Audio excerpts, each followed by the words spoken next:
Film का आधार भविष्य में बहुत दूर रखा गया है। प्राकृतिक संसाधनों के अत्यधिक और अनैतिक उपयोग के कारण दुनिया हर साल एक नई महामारी का सामना करती है, जिससे अरबों लोग मारे जाते हैं। मनुष्य जीवन को एक अभिशाप के रूप में देखने लगे हैं, क्योंकि वो एक घातक वायरस से कभी भी मर सकते हैं। फिर एक दिन तमाम विपदाओं के बीच पायलट नाम का वैज्ञानिक इंसान के लिए वरदान बनकर आता है। वो एक ऐसी खोज करता है जो मनुष्यों को अमर बना सकती है, जिससे लोगों को मृत्यु के डर से मुक्त जिंदगी जीने की आशा मिलती है। थोड़े ही समय में वो इस खोज पर एक्सपेरिमेंट करता है और बची हुई मानव जाति अमर प्राणियों में बदल जाती है। इसके बाद सीन सीधा फ्यूचर में 200 साल बाद खुलता है।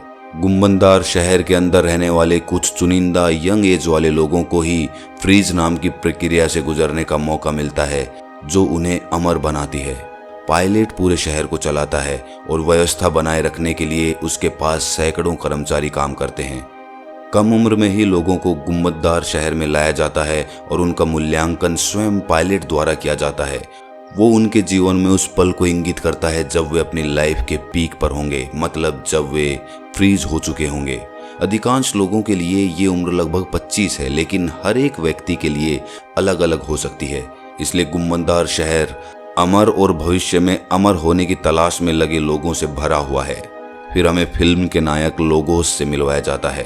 उन्हें अमर होने के लिए उत्साहित कई लोगों के साथ शहर में लाया जा रहा है। उनसे उलट लोगोस के दिल में कई सवाल होते हैं। उसे संदेह है कि अमरता एक ऐसा उपहार है जिसके मनुष्य को कोई जरूरत नहीं है, क्योंकि उसके लिए मृत्यु वो है जो जीवन को एक साथ बांधे रखती है। मृत्यु के बिना कोई जीवित नहीं है, बस मौजूद है। अपने दिमाग में इस तरह के सवालों के बावजूद लोगोस उस शहर में आता है जवाब पाने की उम्मीद में। शहर में अपने दूसरे दिन उसे सुकर नाम की एक महिला मिलती है। सुकर ने महसूस किया कि लोगोस के अमरता पर बहुत सारे सवाल हैं और वो उसे एक ग्रुप में इनवाइट करती है जो उसके जैसे और लोगों से बना होता है। वो उसे एक बॉक्स देती है जो उसे बिना ट्रैक किए उस ग्रुप में ले जाने वाला है। पायलट और उसका खास आदमी अरमारोस ये फुटेज देख रहे होते हैं। जब वे बॉक्स देखते हैं और इसे संदिग्ध पाते हैं तो पायलट अरमारोस से ये पता लगाने के लिए कहता है कि बॉक्स क्या है। दूसरी किसी जगह एक टूर गाइड एके नए लोगों के समूह को फ्रीजिंग की प्रक्रिया के बारे में बता रही है। नए नागरिकों में से एक किसी ऐसे व्यक्ति के बारे में पूछता है जो पायलट के साथ मिलकर काम करता था। एके ने खुलासा किया कि एक बार ऐसा व्यक्ति था जो पायलट की तरह होशियार और बुद्धिमान था। वे तब तक पार्टनर्स थे जब तक कि आदमी ने अमरता की व्यवस्था का विरोध नहीं किया, और विरोध करने पर उसकी मेमोरी साफ कर दी गई। कोई नहीं जानता कि वो अब कहाँ है, लेकिन अफवाह ये है कि उसके गायब होने से पहले पूरी अमरता प्रणाली को खत्म करने के लिए उसने एक प्रोग्राम बनाया था। बाद में अरमारोस ने एके से संपर्क किया जो उसे पायलट से वर्चुअली मिलाने के लिए ले जाता है। पायलट चाहता है कि एके लोगोस की जासूसी करे और पता करे कि वो क्या कर रहा है। चूंकि वो एक गाइड है जो एक गार्जियन के रूप में प्रमोट होने की तलाश में है, ये उसकी क्षमताओं का परीक्षण करने का एक सही तरीका होगा। अगले सीन में एके लोगोस और सुकर को एक साथ पकड़ती है और उनकी बातचीत पर नजर रखती है। लेकिन स्मार्ट सुकर पहले से ही जानती है कि उन्हें देखा जा रहा है, इसीलिए वो घुमा फिरा कर बात करती है। लेकिन एके को ये एक सामान्य दोस्ताना बातचीत की तरह लगता है।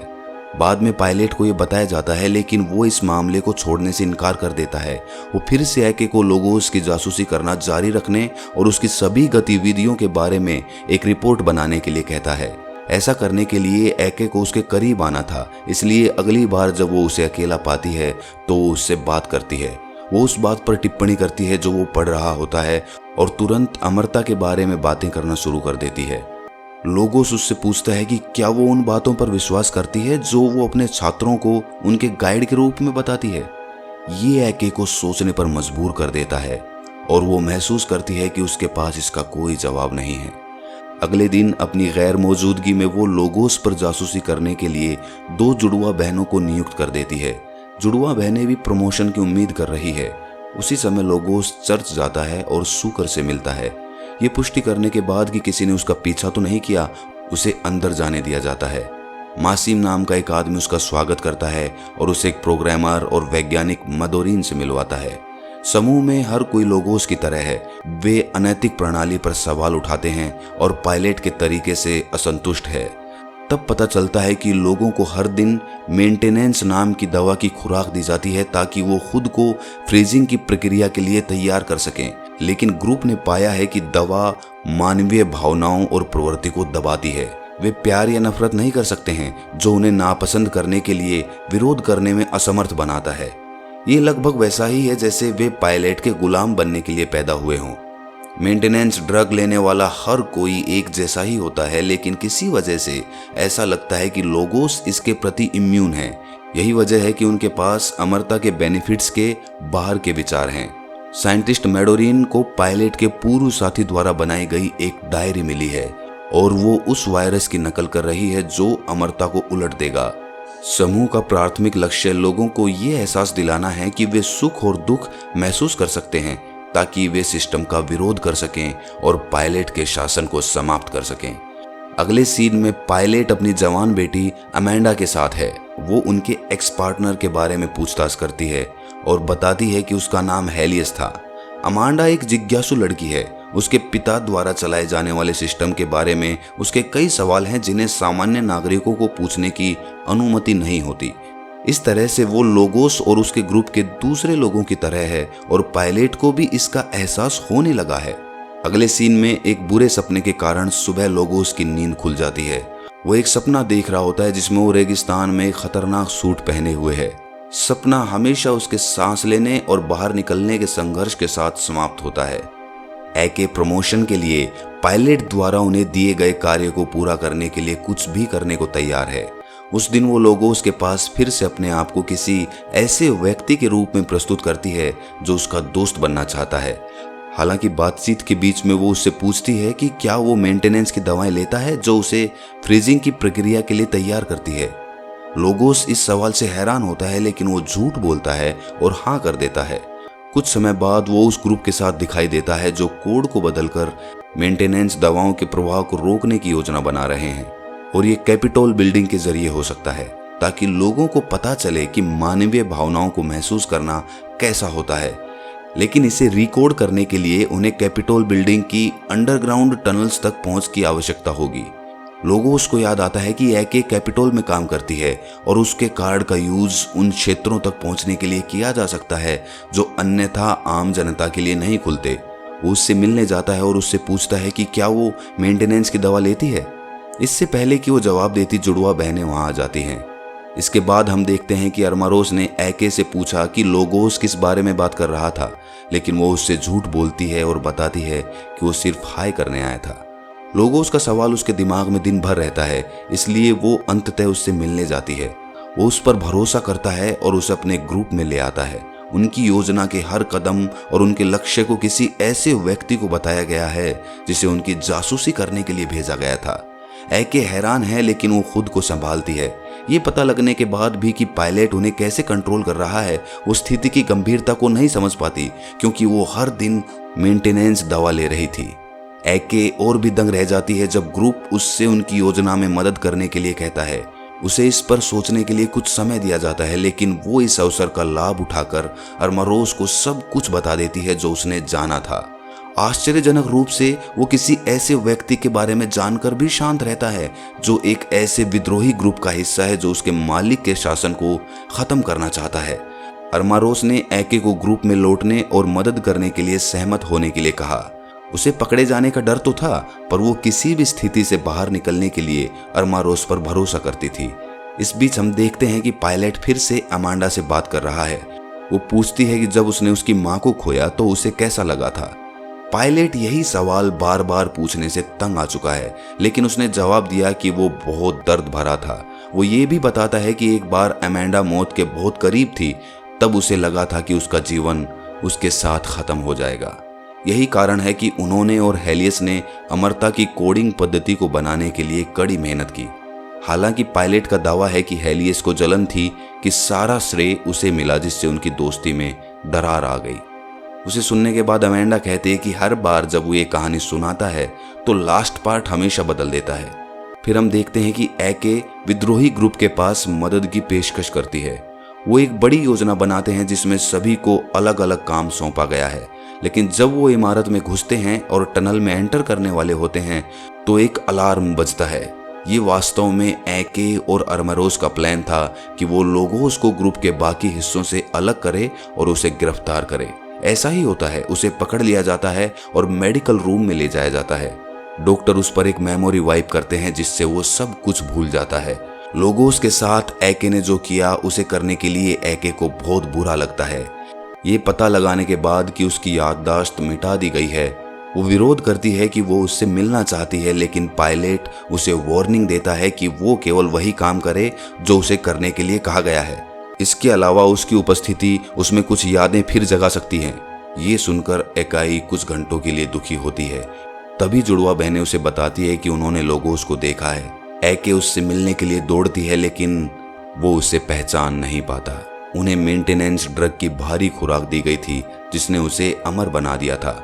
उसे कोई दुख या खुशी महसूस नहीं होती। एके के अकॉर्डिंग वो एक जीवित मुर्दा है, अमर नहीं। तब हमें यह भी पता चलता है कि एके उस दिन से अपनी मेंटेनेंस ड्रग भी नहीं ले रही है जब से उसे पायलट की असली मंशा के बारे में बताया गया था। अब उसे पता चलता है कि उसने बहुत बड़ी गलती की है और बाकी ग्रुप के लोगों से मिलने के लिए दौड़ती है। एके रोती है, हाथ जोड़ती है और माफी मांगती है, लेकिन ग्रुप अब उस पर भरोसा नहीं करता है। वो फिर उन्हें लोगोस के बारे में बताती है और बताती है कि कैसे उसे बिना यादों के रोबोट में बदल दिया गया है। बार बार ये वादा करने के बाद कि उसे सच्चाई का एहसास हो गया है, ग्रुप उसे फिर से अपनी टीम में ऐड कर लेता है। अगले सीन में वे लोगोस का मेंटल फैसिलिटी से अपहरण कर लेते हैं जिसमें उसे रखा गया था। वे उसका इलाज करना शुरू कर देते हैं और इधर पायलट को उसके लापता होने के बारे में पता चलता है। उसे ये भी पता चलता है कि एके इसमें शामिल थी और अपने द्वारा चुने गए लोगों के साथ अच्छी सावधानी ना बरतने के लिए अरमारोस को फटकारता है। दूसरी ओर कुछ घंटों के लिए एके से बात करने के बाद लोगोस को आखिरकार अतीत की झलक मिलनी शुरू हो जाती है। हालांकि उसे अभी बहुत कुछ याद नहीं है, लेकिन वो ग्रुप के उद्देश्य को समझ लेता है और उनके साथ फिर से जुड़कर खुश होता है।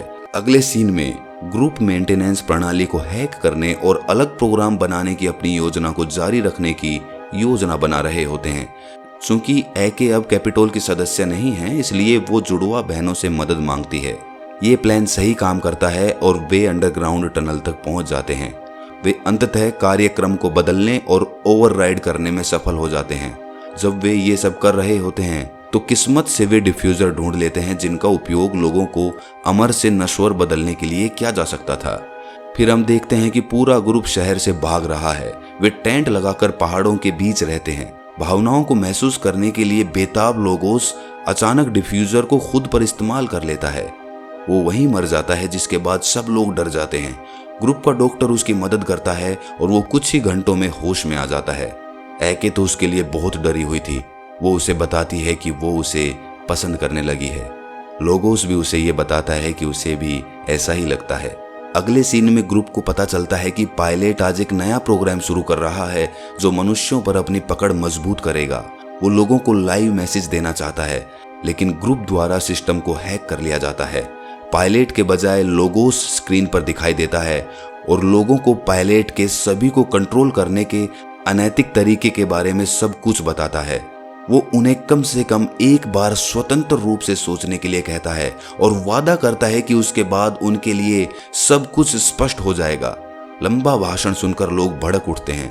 अरमारोस पायलट को बताता है कि उन्हें जल्द से जल्द ग्रुप को रोकना चाहिए, लेकिन पायलट पूरी तरह शांत है क्योंकि वो मानता है कि उसका सिस्टम कभी गलत फंक्शन नहीं कर सकता और आम जनता उसका कुछ भी नहीं कर सकती। इसके बाद डिफ्यूजर के साथ एके उनकी स्क्रीन पर आती है। वो इसका इस्तेमाल करती है और खुद को नश्वर में बदल देती है। और अंत में अमेंडा एक ट्विस्ट के साथ स्क्रीन पर आती है। वो बताती है कि मरने से पहले हेलियस ने अपने सेरिब्रल डाटा को, उसकी भावनाओं को, उसके विचारों को, उसकी विचारधाराओं को एक हार्ड ड्राइव में स्टोर किया था जिसे उसके मस्तिष्क में डाउनलोड किया गया है। दूसरे शब्दों में वो हेलियस है। लास्ट सीन में एका बताती है कि अमेंडा मनुष्यों के लिए उनके प्राकृतिक रूप में वापस लाने की कुंजी है। उसे उम्मीद है कि ग्रुप जल्द ही उसके साथ कांटेक्ट कर लेगा। अगर ये वीडियो आपको पसंद आई तो हमारे चैनल को लाइक कर लें और सब्सक्राइब करना ना भूलें। और हाँ, नोटिफिकेशन बेल को भी प्रेस कर दें ताकि हमारी हर एक एक्सप्लेनेशन की वीडियो आप तक पहुंच जाए।